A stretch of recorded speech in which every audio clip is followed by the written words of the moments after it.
On the day the joint session of both the House of Representatives and the Senate was to certify the election results, Al Gore, in his dual role as outgoing Vice President and President of the Senate, presided over the event that would officially anoint George W. Bush as the new president. If any congressman wanted to raise an objection, the rules insisted that he or she had to have the signed support of just one senator.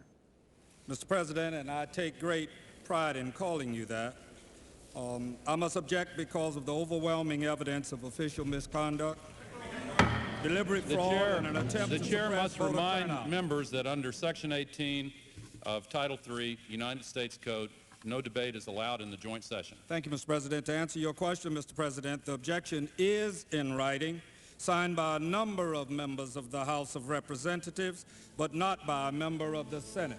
Mr. President, it is in writing and signed by several House colleagues on behalf and myself of the 27,000 voters of Duval County, in which 16,000 of them are African Americans that was disenfranchised in this last election.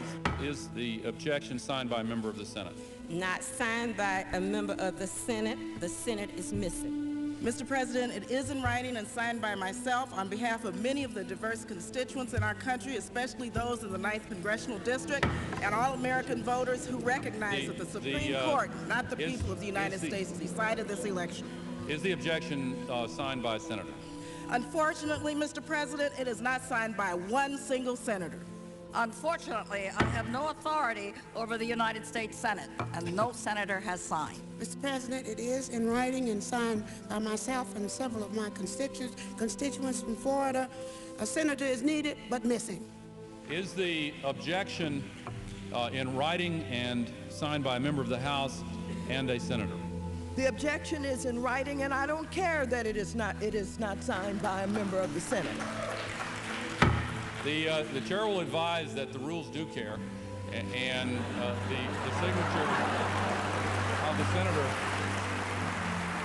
Not a single senator came to the aid of the African Americans in Congress.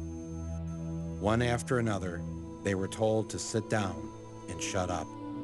And it's a sad day in America, Mr. President, when we can't find a senator to sign objections. The gentleman will suspend. Won't sign objections, Mr. President. The gentleman will suspend.